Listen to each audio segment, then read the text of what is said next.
Watch this guy right here. I'm coming for you. Oh, shit. Oh, the sound effects with headphones are not good, bro. Ugh. Ugh. This dark fantasy, Clevatess, is getting so good that it's best described as it's going to be in the running for anime of the year. It's kind of like game of the year where you know the like one or two of them is absolutely going to win it, but it doesn't change the fact that certain ones also deserve to be nominated alongside. That's this show. Drop a like, share your support, subscribe if you're new around here, and Patreon is where you're going to catch my full live reactions and exclusives. So, this show is 10 out of 10. I looked it up. I was convinced this manga, or whatever it was adapting, it's a manga, it has to be an old one, right? Like, it's just the way they're writing it, the grittiness, the lack of giving a shit. It's just so, it feels like it was pulled from a different era. It started in 2020. Respect.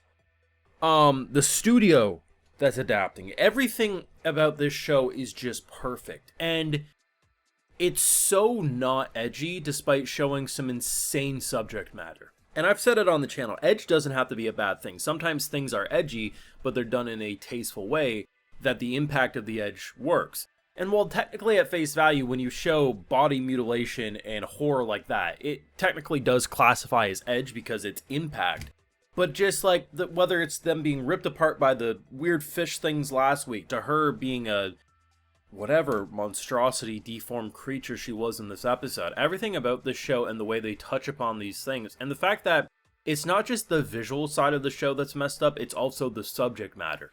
From what we've seen in the show so far, there's not a single good aspect about this world. It just sucks. One of the best examples I can give is Nell and this other woman, and that whole dynamic. It is probably one of the best cases of human interaction that you could have wrote for this environment. So, a character like Nell, you assume is going to be a main character going forward, especially because we saved her life before she completely dissolved by the battery acid of whatever this troll thing was. I love that it gave it bows, by the way. That's just up. From what we've seen of their relationship, she's always took care of her. She's taught her the way. Because as messed up as it is, the only reason that woman looks as well put together as she is because she doesn't fight back, she knows her place, and whatever these guys want, she gives. Is it right? No.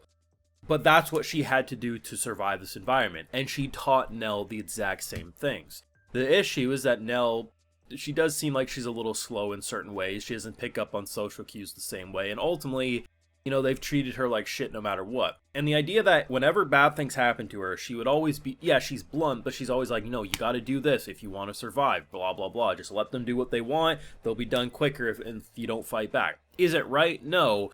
But this isn't a world where normally heroes come to save the day and the power of standing up for yourself gets you somewhere. No, like, this is a medieval Game of Thrones kind of, like, just intense high fantasy environment.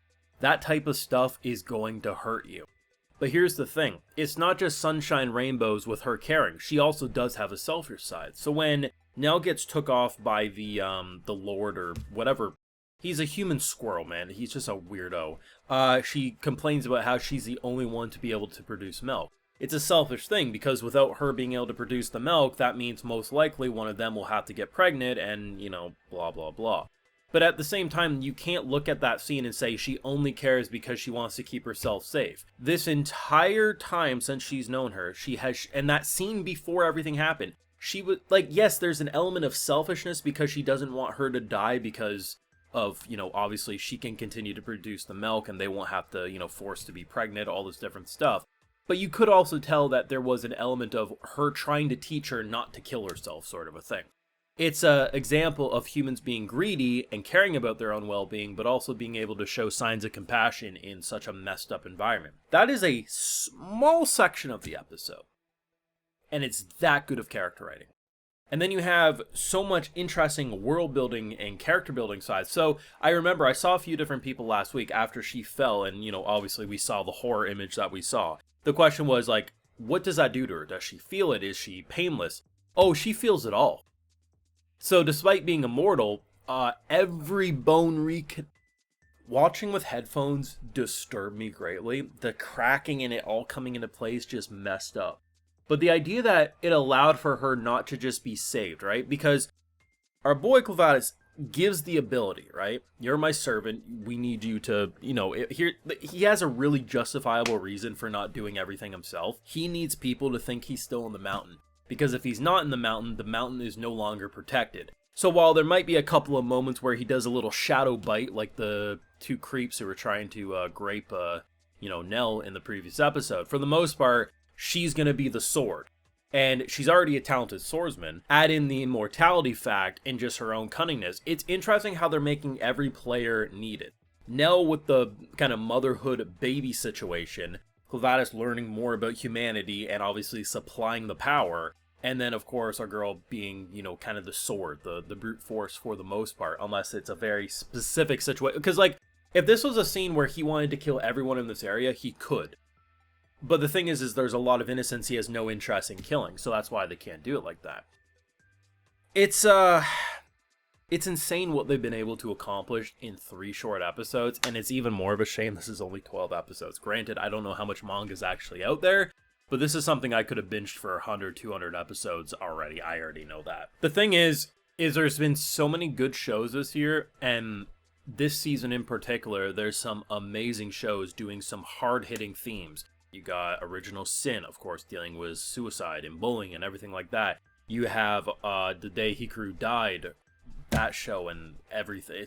There's so much good shit, and there's already been good shit. The second core of Orb aired this year, baby. But, making a top 10 to, these are the anime of the year contenders is going to be a difficult beast.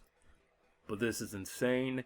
I mean, the great thing about having a character who can bring people back, as long as we got to her body in time. Granted, she was still alive, but she had to feel all that. And I can't even say... This is how you know you have a f***ed up show.